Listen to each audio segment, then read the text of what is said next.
Hey everyone, welcome back to Corporate Decoder, the place where we unpack the hidden stories in company filings.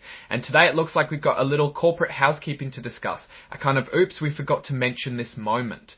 We're diving into an amended report from Skillsoft, specifically an 8K can, which is like a do-over or an add-on to a previous filing. And what they're adding is pretty interesting because it goes back to a meeting they had in July of 2025 concerning how often they'll ask shareholders their opinion on executive pay.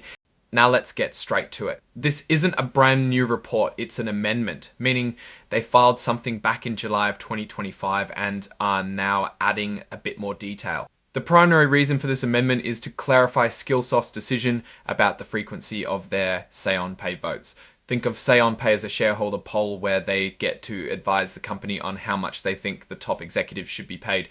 And the question is, should this vote happen every year or less often? So at their annual meeting in July 2025, shareholders voted, and by a majority they recommended that these say-on-pay votes should be held annually. This basically means shareholders want to have their say on executive compensation every single year.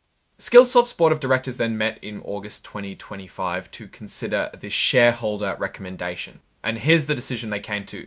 Skillsoft will indeed hold these advisory votes on executive pay every year. They're committing to this until at least their annual meeting in 2031. This is pretty common practice for many companies, but the fact that it's being explicitly stated and amended into a filing tells us shareholders made their preference quite clear. Now, you might be wondering about the financials. While this particular amendment focuses on corporate governance, especially how shareholder opinions are handled, these kinds of decisions at the board level influenced by shareholder votes can sometimes signal broader trends in how the company is being managed and perceived. Skillsoft's Class A common stock trades under the symbol SKILL on the New York Stock Exchange. This tells us they are a publicly traded company, subject to these kinds of regulatory disclosures and shareholder engagements. Even though this filing itself doesn't contain detailed financial statements like revenue or profit numbers, the decision on annual say-on-pay votes is a key governance point. It shows that the company is listening to its investors on matters of executive compensation, which is a significant aspect of corporate governance. Strong governance can often be a positive indicator for a company's long-term health, as it suggests a commitment to transparency and accountability. Now let's think about what this means. When shareholders get to vote on executive pay every year, it puts more pressure on the board and management to ensure that compensation is aligned with the company's performance and shareholder interests. If the company isn't performing well, but executives are still receiving large bonuses or pay packages, shareholders can register their disapproval year after year. This can lead to reputational damage or even pressure for leadership changes. Conversely, if the company is doing well and executive compensation is seen as fair and performance-based, these annual votes usually pass smoothly. This filing confirms that Skillsoft is adopting the annual vote frequency, which is a pretty standard check for good corporate citizenship. Looking at Skillsoft specifically, they're in the business of corporate learning and talent development.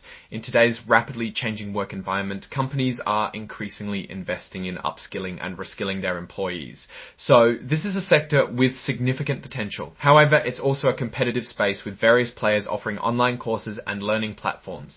The fact that the Chief Financial Officer, John Frederick, is signing off on this amendment shows that even these seemingly minor governance updates are handled at a high level within the company. Now let's synthesize this. While this specific 8K CAD doesn't give us the raw financial numbers to crunch, it does give us insight into Skillsoft's relationship with its shareholders and its commitment to a particular aspect of corporate governance. The move to annual say-on-pay votes suggests a company that is responsive to investor sentiment. In the bigger picture, for a company in the education technology space, aligning management incentives with long-term shareholder value through clear compensation policies is crucial for building trust and demonstrating a stable, well-managed business. So what's my take here? Skillsoft is clearly engaging with shareholder democracy on executive pay, which is a good sign for overall corporate health. It reinforces that the company is aware of, and at least in this instance, acting upon investor feedback concerning executive compensation. This consistent engagement with shareholders on such a visible issue can contribute to a more stable stock performance and investor confidence, assuming the underlying business is sound. It signals a level of maturity in their investor relations. We'll need to keep an eye on their upcoming financial reports to see how actual business performance translates into, well, real money and how that aligns with their executive pay decisions. But for now, this amended filing highlights a positive step in corporate governance. Alright, that's our breakdown of Skillsoft's latest filing. What's your take on these governance updates and what they signal for the company's future? Drop your thoughts in the comments. If this analysis was valuable, hitting that like button really helps, and subscribe for more deep dives. Don't forget to check out the Discord in the description for more discussions. Thanks for watching. See you next time.